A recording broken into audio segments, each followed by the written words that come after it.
After the loss against Famalicão, it was the same recipe from Roger Schmidt.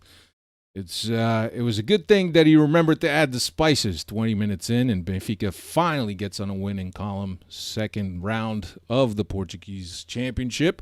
We're here to discuss that and much more in another night, another podcast. Hasta que no estás aquí dentro no sabes la grandeza de este equipo. Quero o Benfica intimidar o adversário. Quero o manto sagrado entrar com vocês em qualquer estádio e assustá-los, pá! É isso que eu quero!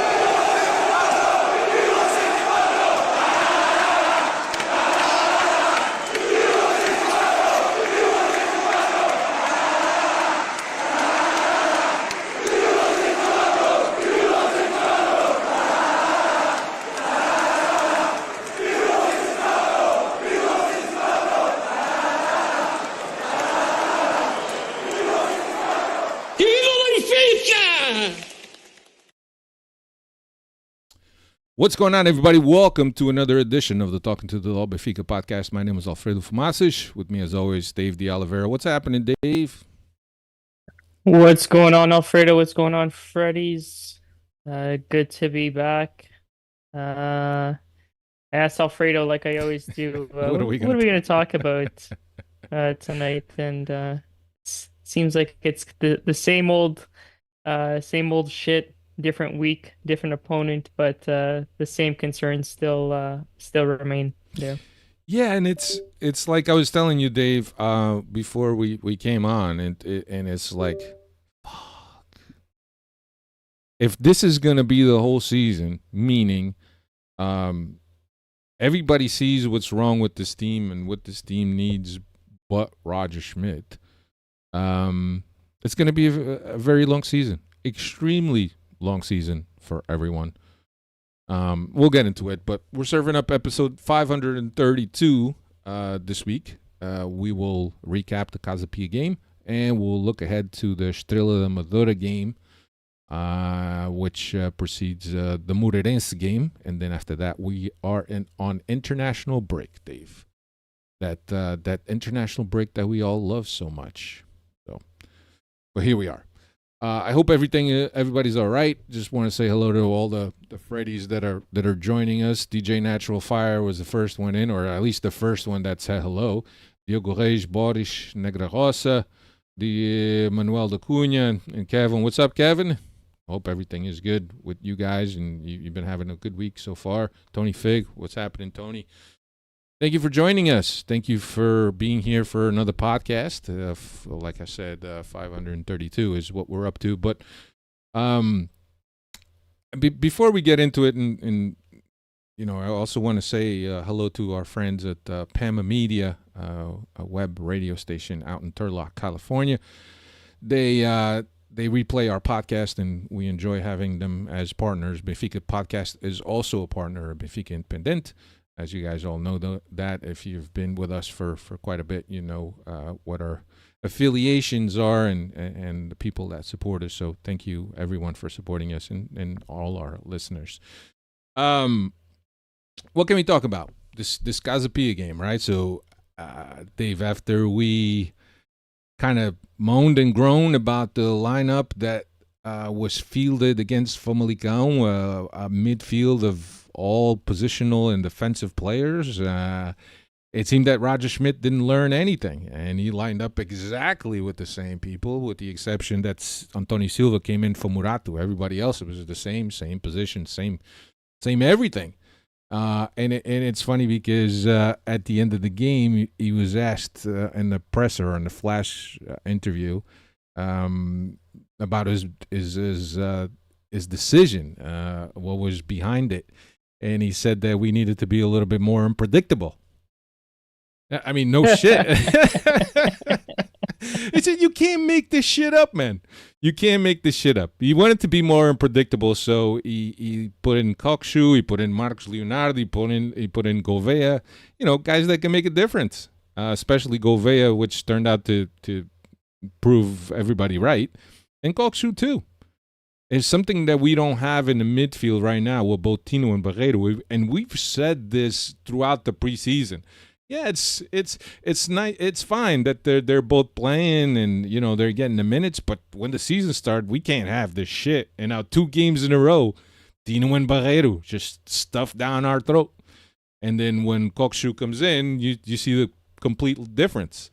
When Thiago Vea comes in on the wings, a guy that could add a little bit of fire, add a little bit of creativity, we see what happens.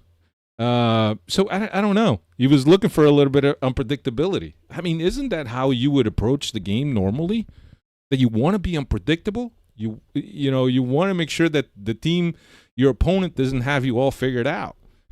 So, Dave, I don't know if you happen to catch the game live, but I caught the game live in even before the game started when the lineup was announced. When I first saw that Antonio Silva was in there, it kind of gave me a false positivity because I said, okay, he's making some changes, and then went down the lineup and then realized that was the only change that he made, right? So I guess unpredictable that he's so stubborn and hard-headed that he fielded the exact same lineup that caused us the defeat a week ago. So, but other than that, I don't. Apparently, you didn't think anything was wrong with that lineup. I mean, the product that you put out on the field in that first round was not good, and he had not to. Good. And even in this first half, and the first little chunk of the second half here, it was not good. It was the same old. I know the team got off to a quick start and really tried to get a goal there in the first half here, but you can tell that those 4 guys in the midfielders, they're not attacking prowesses, right? Yeah. So they can't connect the sectors or feed it to Pavlidis or even Presiani there, but. Yeah, listen. I'm here. I've been a guy here who's tried to take a lot of arrows for Roger Schmidt and preach patience and hold off. But the more and more that he does this shit, it becomes more and more that I can't defend the guy, and he's just have to put up results to get us back in his good books, or to get him back in our good books here, because when he does shit like this. There's no defending him. Bro, yeah, I just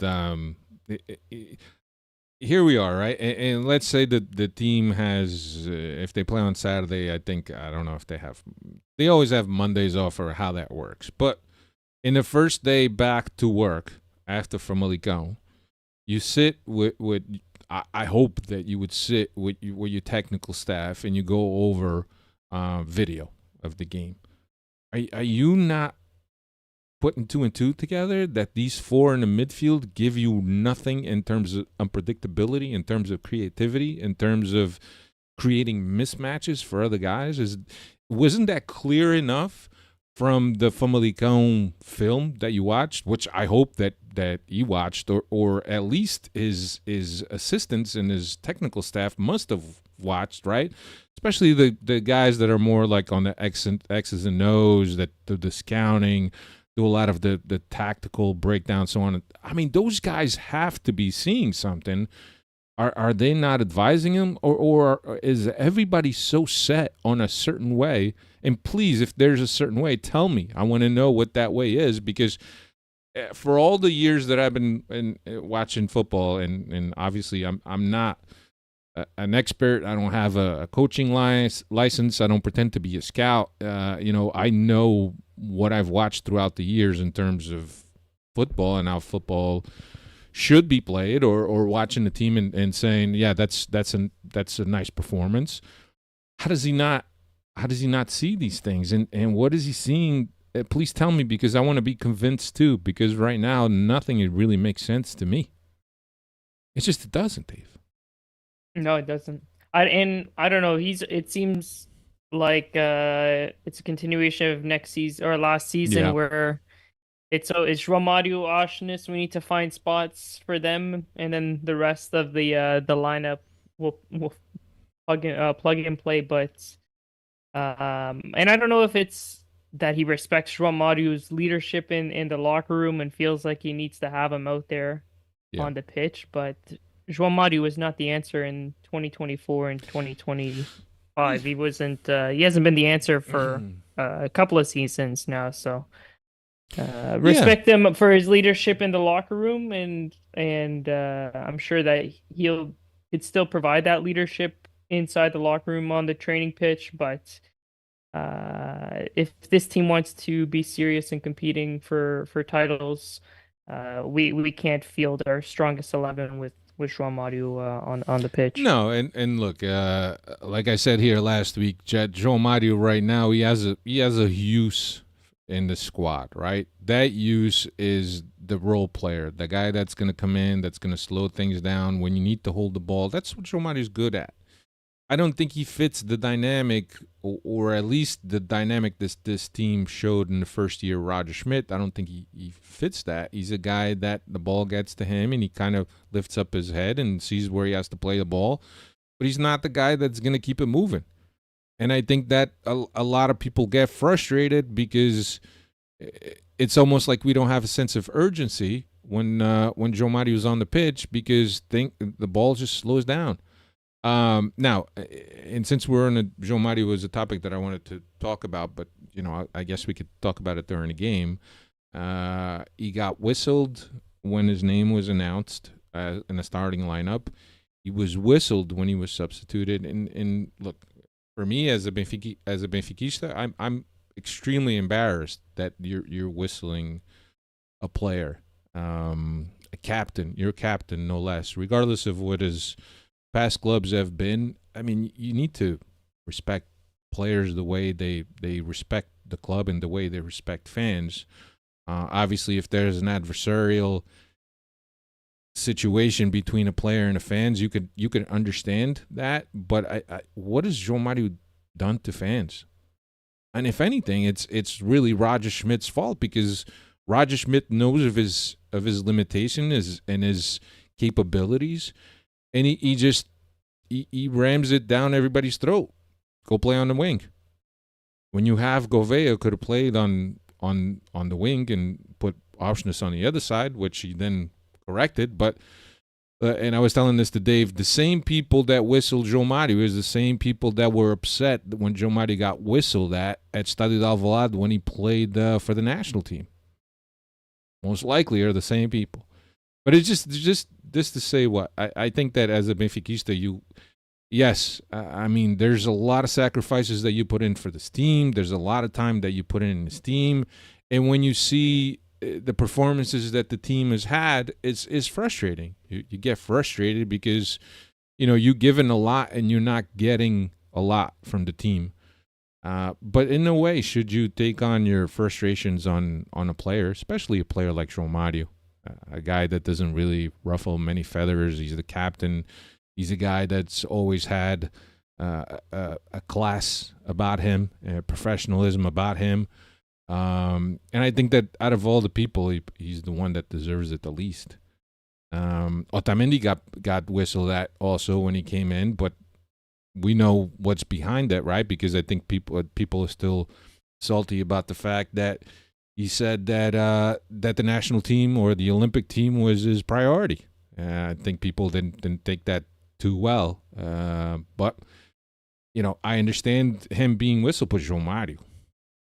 And look, regardless of whether I rate João Mario or I feel that João Mario has a spot on this team, at the end of the day, you have to respect the guy that's a captain of the team and that's been with the team for quite some time. So I just didn't like that too much, and I don't know what your feelings are on that, Dave.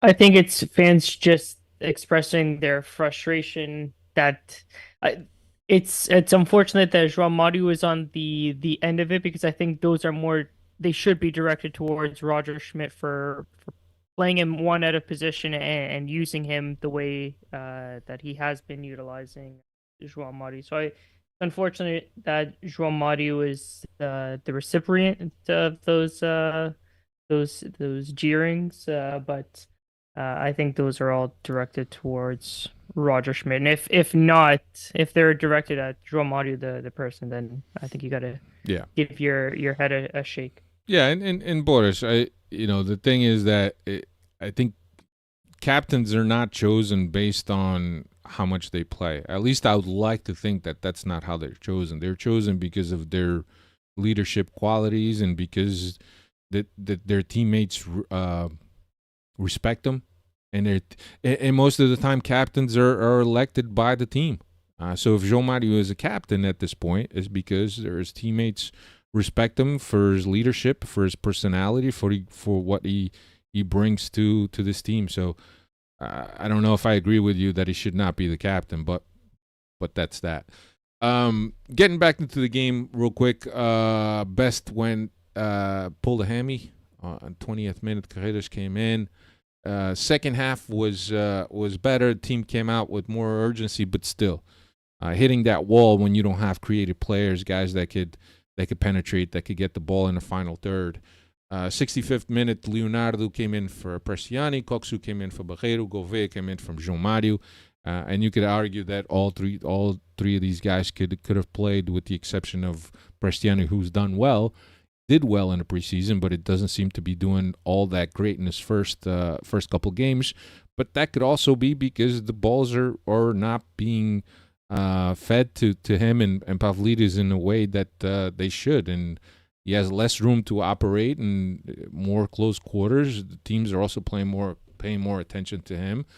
But I guess you could have made an argument that maybe Marcos Leonardo should get a shot. But so he made the correction. 70th minute, 1-0. Pavlidis, first goal at Estádio da Luz, and assist from Gouveia. 80th minute, 2-0 from Gouveia. Auschnitz assist. And then the 90th minute, 3-0 Auschnitz after a Coxu through ball that found him behind the defense, and Auschnitz just put the score away. So a much better second half in terms of the urgency, but really the decisions that Roger made to make those substitutions is really what made the difference in my mind. The biggest question remains, Dave. What 11 will he line up against Estrela da Amadora this weekend? And the questions are even more now with injuries that have piled up over the last game as well. Yeah. Going to read some comments here. Jason Gaidola says the jeers are a bit understandable for me, given because both João Mario and Nota are the leaders, and this team has leadership issues. Yeah, I don't disagree that the team has leadership issues, but we had that issue with Otamendi last year. That Otamendi said that there was times that he was barred from coming to the flash interviews, that he really wanted to speak, and the team barred him from it. The other thing is that as a leader of this team, as the captain of this team, saying that my priority is the Olympic team is not going to fall to. It's not going to land too well. So I understand fans being upset. But the logical thing about Benfica is that, well, we got 3-4 center backs. If Otamendi goes and spends 3 weeks at the Olympics, then that's fine also. Boris says we can't treat players like prima donnas. If it wasn't for Benfica, João Mario would be selling gelados at the Costa da Caparica. That could be. SLBES, João Mario is a class act and was a good player at one point, but I hope he goes and makes boatloads of cash in the Arabian leagues. Kevin says the injuries of Rolheiser and Sheldrup are big factors into our starting 11. João Mario would see the bench if they weren't hurt. I don't disagree with that. Jason Gaidola says when João Mario is on the field, it's a lot of empty calories. So, and Boris also says João Mario's leadership has him saying that you can't always win. He has zero Benfiquismo. But listen to what the coach says. The coach says it's okay to lose a game. And we have to accept. We have to accept. So, I mean, if the leader of men that Roger Schmidt is on this team, that's his speech, and that's the message that he passes, why would players say otherwise? So in terms of what João Mario said, You may not like it, but it's exactly what his boss is saying out loud and in public. Whether the message is the same inside the locker room or not, at the end of the day, Roger Schmidt has normalized ties and losses for Benfica, especially domestically, which I don't know if any Benfiquista can find that a tie and a loss is normal in a Tugão. If you play Sporting, you play Braga, and you play Porto, you know those are tough games, and those might be more acceptable to lose points in those games. But against other teams, putting out a bad product on the field, poor performance, not scoring, you can't normalize that. That can't be okay. For a team that the roster is worth millions. The players are I don't want to use the word prima donna, but the way the players are treated, all they have to do is show up and play. Everything else is taken care of by the club. So when you look at how much the club does for these players, paying them their salary and whatnot, and providing them all these luxurious conditions that they could train in and work out in, we should be able to do much more, man. We're just paying you to come and play and win games. And guys make a lot of money to play a game. So, why shouldn't your effort be to go out and win every game and not normalize the fact that you tied a game and make it okay? It's not okay. You should be pissed as hell that you lost points. And you'd want to come back the next day and play the next game because that's how you're going to get back. But the message is always, it's okay, we can't win all the games. Go ask Porto players that. Don't worry, the players will get their vacation here in less than 10 soon. days with the international break coming up here. They'll get 3-4 days of vacation. Otamendi will get a whole week and a half because he hasn't had any vacation at all. Dave, stats on this game so we can move. Yeah, stats here. Pavlidis opens his official account with Benfica with the first goal of the season. It took Benfica 160 minutes to score their first goal of the season there. And Thiago Gouveia with a goal and an assist. 3 shots, 2 on target, 88% pass accuracy in 25 minutes off the bench. Effective player. Thiago Gouveia. Yep. So, 3 points is the most important. 59,000 plus at Stadio da Luz. Good home reception. But I think that at least from there was that display from the No Name Boys with the flares and that was right before the half. The police was sent to that section. At halftime, there was some confrontation, so on and so forth. I didn't see anything on TV, to be honest with you, Dave. I only saw it on pictures, but it would kind of make sense if Benfica TV omitted those scenes. But I mean, you couldn't help but to see the smoke all up on the field. But fans are not happy, as we know. Everybody's on edge. It's going to be really hard to get the fans back behind this team again. And if Benfica wants to win the championship, they need to get the fans behind the team. Otherwise, it's going to be infighting through the season. There was a comment here by Diogo Reis. It was right in the beginning. He says, off the bat, am I the only one not outraged by the Neres transfer? No, we have Di Maria, Sheldrup, Prestiani, Rollheiser, and even Gouveia on the wings. No, I don't. I think that, yes, it's good that you have those players. Now, do you think Sheldrup is going to get playing time? Do you think Gouveia is going to get playing time if Rollheiser is healthy? You could have put Prestiani on the right wing. Prestiani plays on the right wing, and put Marcos Leonardo up front. Could have put Gouveia from the start. I don't know about Sheldrup. I don't think Roger Schmidt is sold on Sheldrup. But I don't know. I'm upset because Benfica has lost clearly their their most offensive player. And you can make an argument that Di Maria brings that, but Di Maria doesn't have that explosiveness that Neres has.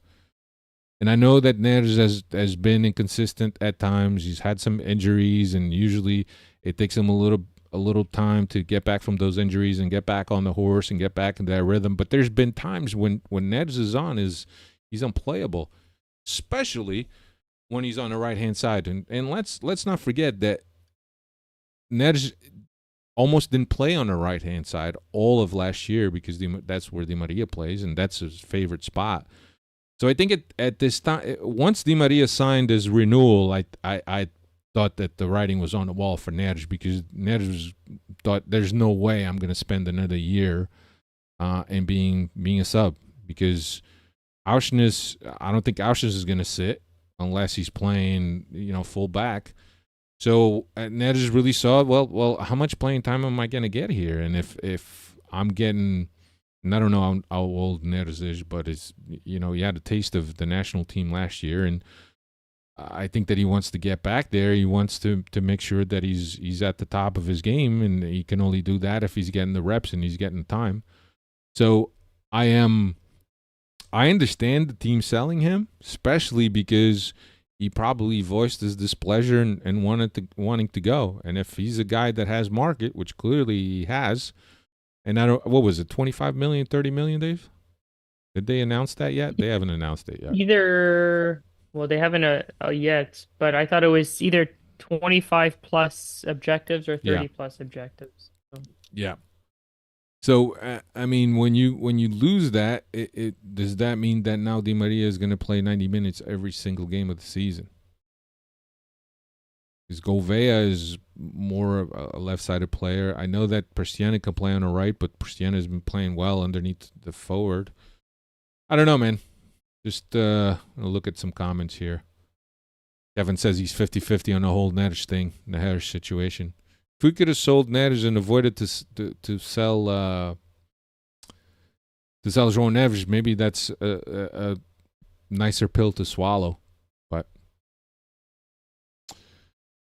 SLBES says, I don't mind the two defensive midfield setup, just not against weak teams. Bro, 85% of the teams that we play in the Tugão are weak teams, are teams that are going to defend behind the ball.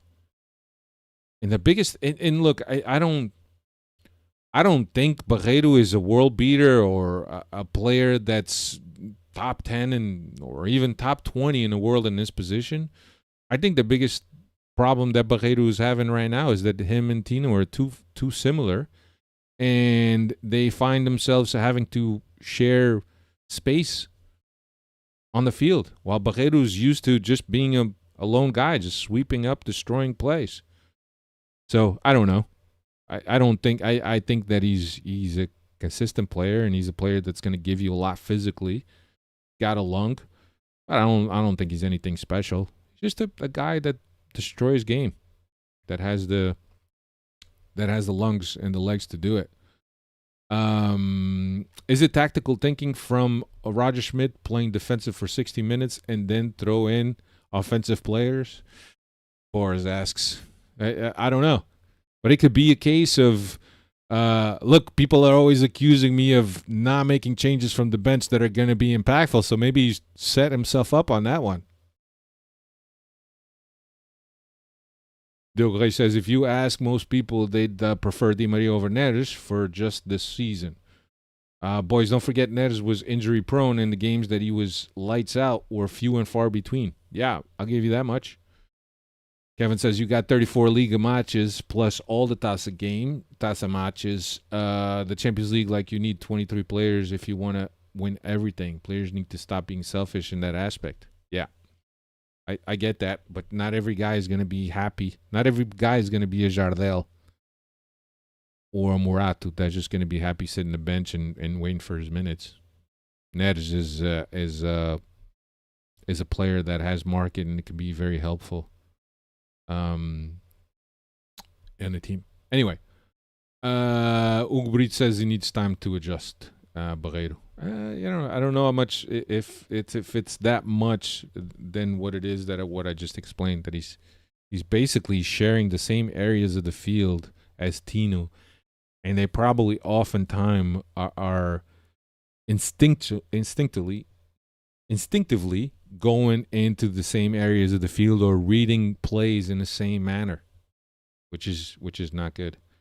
Mark Wolf says, I was in last game and what I see was a poor team without solutions, but it's understandable because we play with 2 midfielders instead of 2 wingers. Yeah, that's exactly the case. Boris says, Di Maria only caused trouble so far. We won a shitty Super Cup since he arrived. Such an overrated star. Yep. I think, Boris, I didn't see you here last week. I don't know if you got a chance to listen to the show, but I don't think Di Maria is ever going to be the problem. The problem is how he gets managed. Because if Roger uses him in a way that he's going to be effective, in a way that he's going to be fresh, in a way that he's going to have legs to make the difference, I don't see Di Maria being a problem. The problem is that you try to use him every single minute of every single match. Anyway, turning our attention now to Estrela da Amadora. Benfica will play Estrela da Amadora at Estádio Luz on Saturday. This Saturday at 8:30 local, 3:30 here in the east coast of the U.S. in Toronto. What's Estrela da Amadora up to these days, Dave? Opened the season with a 1-1 draw against Braga, and then this past week in a 3-0 defeat against Famalicão. So 1 point to show for Estrela. Historically, 31 wins, 6 draws, 2 defeats in the previous 39 meetings. Last season, we picked up a 2-0 victory at home and a 4-1 victory away. And this is an Estrela squad here that has some familiar names in there that they brought in over the past off season. Ferro is back in the Portuguese league. Nani and Rodrigo Pinho as well. And I believe they got one of the Ruiz that was there on Sporting's club a couple of years ago back. So Alan got they got a seasoned squad there this season. Yeah. Benfica announced some players that were added to their injury list. Trubin, Antonio Silva, Best, and Araújo joined Sheldrup, Di Maria, and Rollheiser in the Benfica lab or the Benfica infirmary. So I don't know if those some of those guys just seemed like it was just a knock. Nothing. Best, obviously, he's going to be out till at least the end of September. Rollheiser and Sheldrup are in recuperation mode currently. I don't know what the timeline is for Di Maria. I don't know if Trubin's going to be able to play this game. Samu Suarez is being talked about as going to Famalicão after their goalie was snapped up and went. I forget where he went. England? I believe Villarreal. Villarreal, yeah. It's been talked about that Benfica is looking at Ricardo Velho from Farense, an outstanding goalkeeper that's kind of been a very underrated guy. At some point, there was talk about him making the national team because he had a really good season. So I think it would be a good get by Benfica, especially you want to have a guy that's going to compete with Trubin. Nani, Ferro. I don't know. I don't know how I feel about the Estrela da Amadora game, but those guys are always going to give it their all. So, but another home game, 2 consecutive home games for Benfica. I think it's just you just need to start building on a momentum and please, for God's sake, line up the right 11 for once, please. But yeah. So, what else can we talk about? And I mean, we're only 33 minutes. I feel that we've already covered most of it, Dave. What else can we talk about?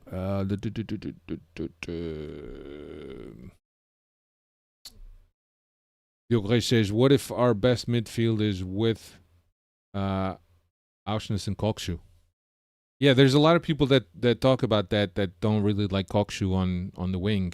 But the thing with Kokshu on the wing, he doesn't play as a winger. He plays as an interior midfielder. He drifts into the... what Benfica does, and if you guys have been watching, Benfica's wide guys like to dribble into the middle to open up the overlaps for the fullbacks. And I think that the one thing that Auschwitz does a lot and people don't see is the way he presses and the way he occupies spaces. He's not the guy that's going to take players on. He's not the guy that's going to find a guy behind the defense, but he's just a guy that balances the team. And it's okay to have a guy to balance the team as a wide midfielder when on the other side you got a guy that's just a guy that goes on top of defenders. Goes at defenders, but that's not the case. So I don't. But the argument with Auschwitz in the midfield is, I don't know if you guys recall, but every time that Auschwitz has played center mid, it just doesn't feel right. It's just he hasn't had good games whenever he plays center mid. So I don't think Roger really sees that as natural preferred position in a center. Because he just hasn't looked comfortable. So, what else is here? What else can we talk about? Market. Apparently, maybe another 2 or 3 players coming to Benfica. 4 if you want to count the goalkeeper. But Benfica is looking at. There was something I read about Chiesa from Juventus. That was going around. I don't know if there's. Yeah, I don't know what truth there is to that. But I think he is on the outside of the squad. He's not allowed to participate with the main Juventus squad. So he will be leaving. He has 1 year left on his deal, and they're at an impasse. So if he doesn't re-sign, he's not playing with the main squad, so this is got to be resolved here. Yeah, between both sides. Yeah, I think that the team is still looking for a winger, a creative player, a right back, which is, as Boris is saying, the Moroccan that plays for Genk. I forget his name. And what else? The goalkeeper. So and either 2, 3 players, maybe 4 players. We still got a whole week of the market, the 20th. So we got a couple more weeks of the market. Dave, let's see. Usually, what is it? September 1st? Or yeah, so it's 31st? The rest of this week plus all of next week, and I think the market ends on the 2nd, which is a week from this Monday. All the big 5 finish on Friday, so a week from this Friday, but Portugal is open until the following Monday. So, but yeah, Rui Costa did mention that the squad is not closed yet. I think that if Cabral leaves, we forcibly have to go and get another forward. So we'll see. El Wadi, Mark Walsh says.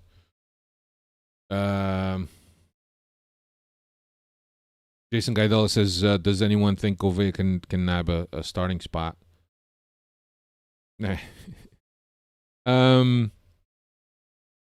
So last year, in the beginning of the year, if you guys recall, Gouveia was on the not needed category.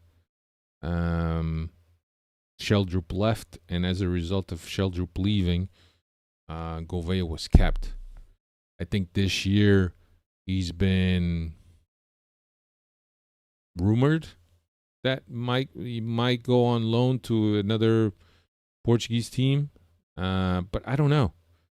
For some reason, I don't think that Gouveia rates or Roger Schmidt rates Gouveia very high.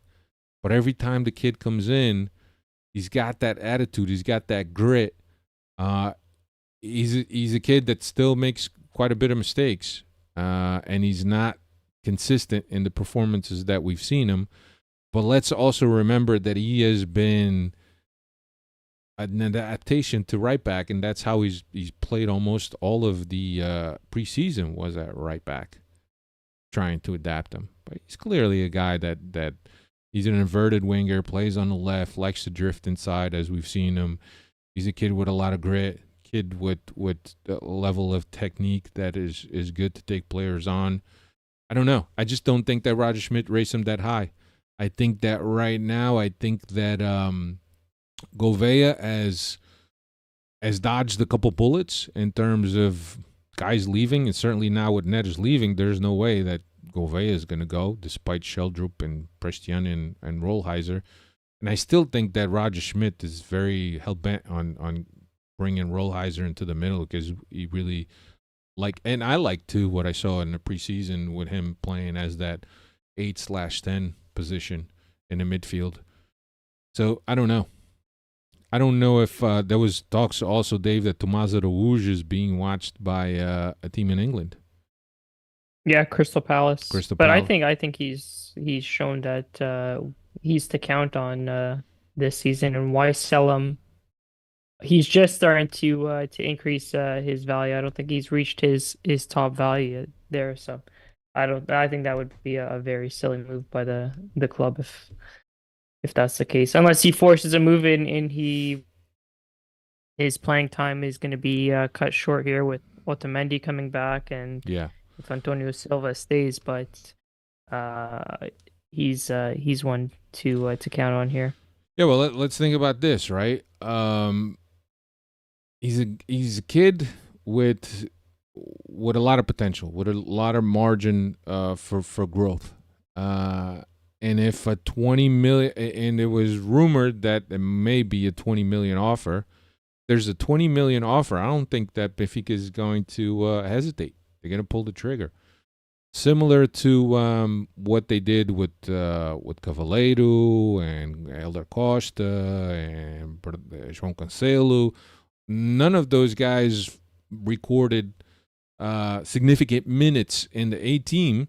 And then you started seeing 15 million, 20 million offers for kids that were, hadn't even made a significant impact to the A team.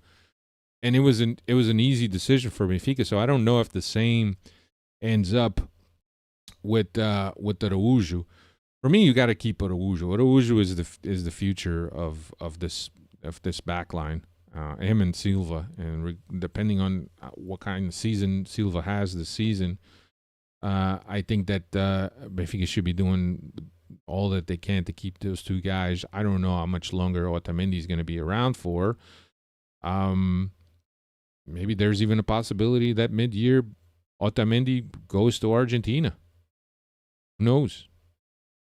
What's going to happen with Murato? Last year he had offers, didn't go.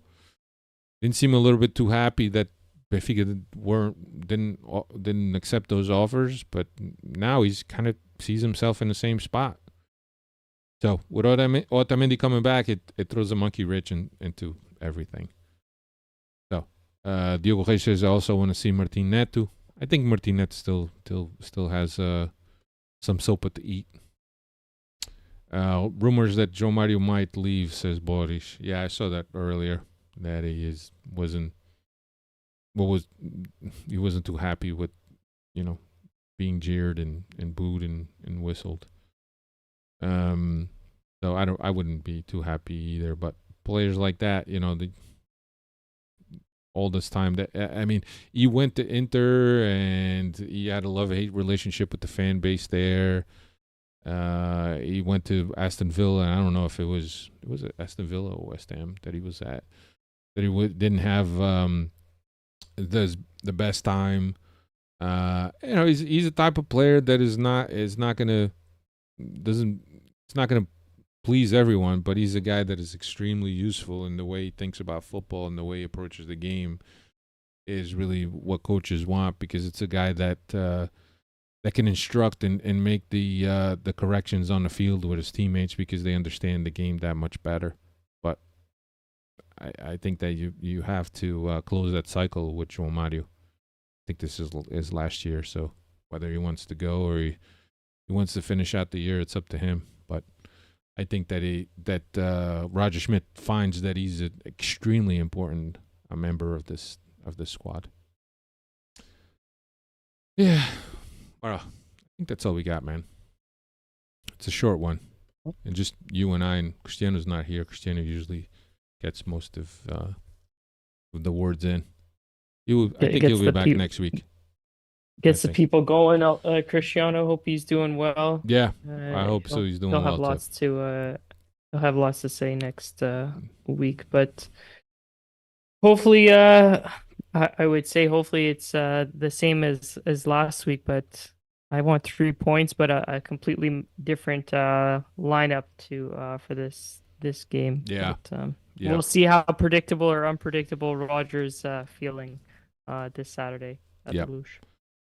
Yeah, it's just one of those things, man, that you think that learn from his mistakes, but you can't teach an old dog new tricks. So we'll see. Rui Costa, it's amazing. The thing that I find the most amazing is that Rui Costa, having been a player and playing at the highest level, and at some point he was an elite player, and I'm talking about top 10 in the world at his prime, if not higher, right? How does Rui Costa, understanding this much about the game, not know that there's something wrong here? I don't know. Everybody's drinking that Kool-Aid, Dave. I don't know. I don't know if he's blindly not looking and looking at another direction, or he's kind of made his bed with Roger and they both have to lay in it. And for better or for worse, the thing that we've come to the conclusion. I said this either last podcast or a couple podcasts ago. Benfica can't really afford him to let him go. They don't have money. Manuel de Cunha says, honestly speaking, it's become a task to watch this team. I've never wanted to admit that I find myself doing anything other than watching the game while it's on TV. I don't disagree, Manuel. I find myself going and going to the kitchen and doing things and going here and going there while the game is going on. And before, like, you couldn't peel me off the couch. I was there. By now, it's just like, ugh. But that's the Benfica we have. So, anyway, thank you very much for being here. I know that it's been a short one, but sometimes you need short ones. You need short and sweet, no filler. Thanks again for all you guys that joined us on the chat, and for the people that are going to listen to us later, and the folks at Pama Media and everyone that listens to us. Thank you very much, Dave. Always a pleasure. Speak to you next week.